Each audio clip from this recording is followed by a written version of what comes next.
बोलिए सदगुरुदेव भगवान की जय। अब तक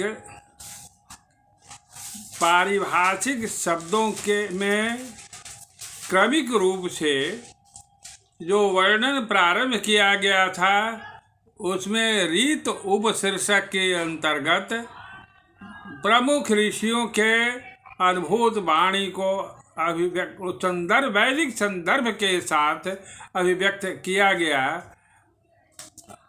अब आज से एक दूसरा उपशीर्षक नाम प्रारंभ किया जा रहा है।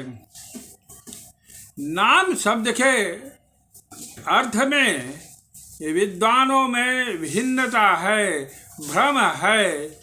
वे ठीक से इसका अर्थ न करने के चलते वैदिक रहस्य को प्रकट नहीं कर पा रहे हैं।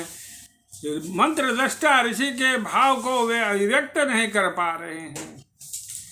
व्याकरण में नाम को परिभाषित करते हुए कहा गया है कि किसी वस्तु, स्थान या व्यक्ति के समग्र परिचयात्मक शब्द को नाम कहते हैं। नाम शब्द परमात्मा के लिए वेद में प्रयोग किया गया है। इसका कारण यही है कि परमात्मा सबसे पहले अस्तित्ववान हुए थे।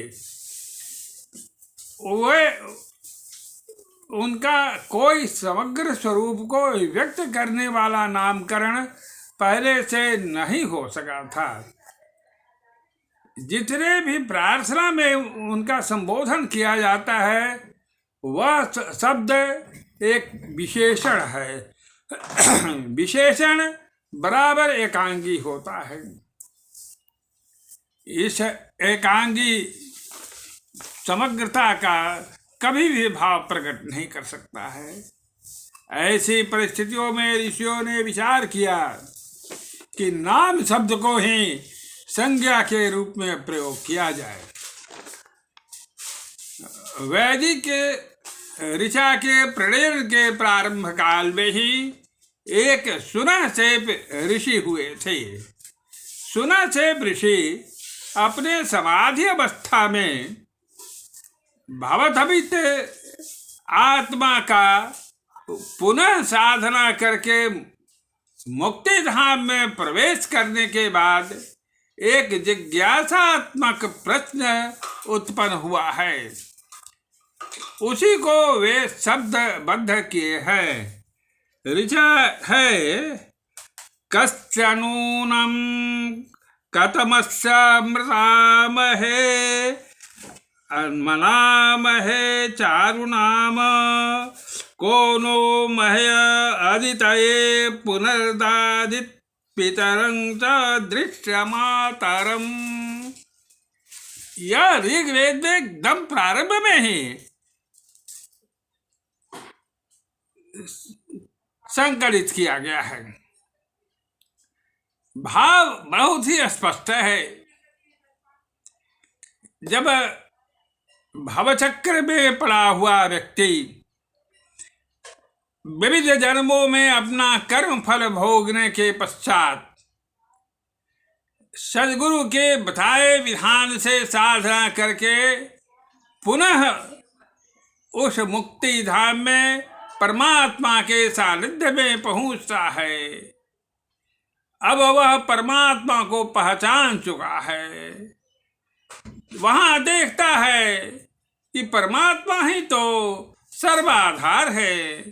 यह आत्मा अजन्मा होने की वजह से उसके आधार भी वही है। मेरा यही निज घर है।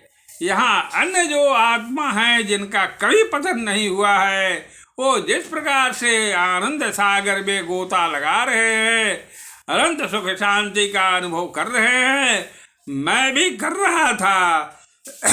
लेकिन अपने अल्पज्ञता के चलते मैं यह शक्ति का आदि स्रोत परमात्मा को नहीं पहचान सका था। वह नहीं पहचानने के वजह से मेरा पतन हुआ और मैं संसार में चला गया। संसार में जाने के बाद में इस शरीर को ही अपना स्वरूप मान करके इसी को सुख पहुंचाने के लिए विविध कर्म करने लगे। उन कर्मों का कर्ता अपने को मान बैठे थे, इसलिए उनका फल भोगने के लिए मुझे ही विवश होना पड़ा। अनेक जन्मों तक हम भटकते रहे। हम देखे कि वही सत्ता जो मुक्ति धाम में रहते समय माता पिता के समान पालन कर रही थी, यहाँ भी हरेक शरीर प्राप्त होने पर पालन कर रही है और अंत में दया करके पुनः मनुष्य शरीर प्रदान कर सदगुरु से का दर्शन करा दी।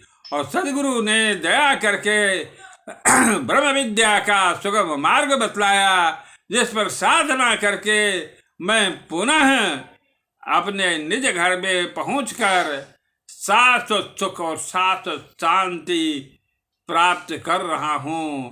अब मैं अपने अनुभव के आधार पर ही कह रहा हूँ कि मनुष्य को एकमात्र इस सर्वशक्तिवान परमात्मा, जिनका कोई भी नाम निर्धारित नहीं है, उनके लिए नाम शब्द को ही संज्ञा के रूप में प्रयोग किया गया है, उन्हीं के शरण में रहना चाहिए। उन्हीं के शरण में रहने से मानव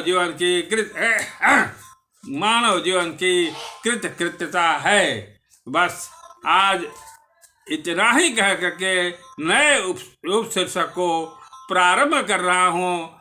आप सब इस पर अपना मंतव्य देंगे, अच्छा लगे तो लाइक करेंगे, सब्सक्राइब करेंगे। बोलिए सद्गुरुदेव भगवान की जय।